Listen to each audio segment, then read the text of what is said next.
Hey, it's Nancy with Healthier Bytes. I'm going to tell you a little bit about sugar and how it affects type 2 diabetes and maybe something you can do about it, or at least be aware of it if you have some of this issue. If you're not a type 2 diabetic, you don't want to be, you could still be insulin resistant. So I like to share a little bit about carbs and sugars that maybe you haven't considered or thought about. First of all, I see a lot of people drinking these. This is, Starbucks cappuccino, frappuccino. This actually has, let me show you. Oh my goodness. This has 54 grams of sugar in it. 54 grams of sugar. That equals to 13 teaspoons of sugar, or 4.5 tablespoons. So know what you're drinking. The calories is not that much, but then when you see how much grams of sugar or carbs you have in it, it's going to make your insulin spike. It's going to cause all kinds of havoc on your cravings as well. Another thing that people like to drink, I've seen many people drink these, Monster or another energy drink similar to this.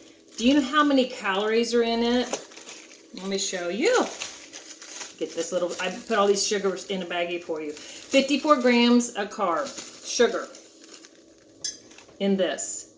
And this is 2 servings. This whole can is actually 2 servings. So that's what you're drinking. You are drinking sugar. And you wonder why you get all energetic and hyped up and then you crash. Well, that's why. How many of you like Mountain Dew, or how many of you know someone that drinks Mountain Dew every day? They got to have their dew to make it through the morning. Well, shockingly enough, 77 grams of sugar is in this. That's how much sugar. That's a lot of sugar you're consuming. Your pancreas can't take it. Your pancreas is what handles the insulin hormone that ciphers through your sugar and distributes it where it's supposed to be. And if it can't get rid of all of it, guess what? It has to store it. And that's when you become fat. That's when you get that tire around the belly. So it isn't fats that make you fat. It's the sugars that you're consuming every single day.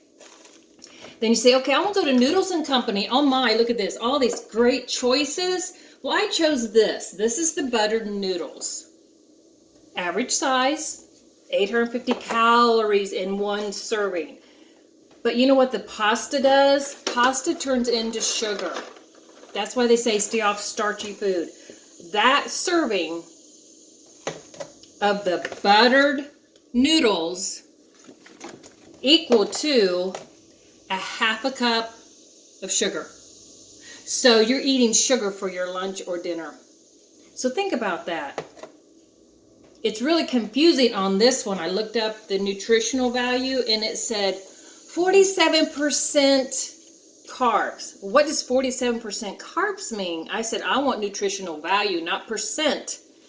And I looked it up, and that's when I found it equals out to a 1/2 cup of sugar or carbs. That's why they don't write those things in here. The label company really is cautious how they label things. Because if they said 1/2 cup of sugar in this, are you going to eat it? No. So really pay attention to the servings. Nutritional value. I went to McDonald's and asked for a nutritional value pamphlet, and they said, oh, I'm sorry, you have to look that up online. So they make it very inconvenient for you to know really what you're consuming. It'll tell you calories, but it won't tell you the sugar or carbs you're consuming, and that's where it's getting you. That's why you can't lose weight. So anyway, stay tuned. I'm going to get on Gene Pool Hour of Power on WHBU 1240 AM on Saturday morning. I'm going to share more about type 2 diabetes and a way you can reverse. Most people can reverse that. Has a lot to do with the carbs and starches you're consuming. Remember, don't medicate your food. In other words, don't take medication because of the food you're consuming. Instead, eat the right foods to help you get off the medication. Hope this helps you. Stay tuned.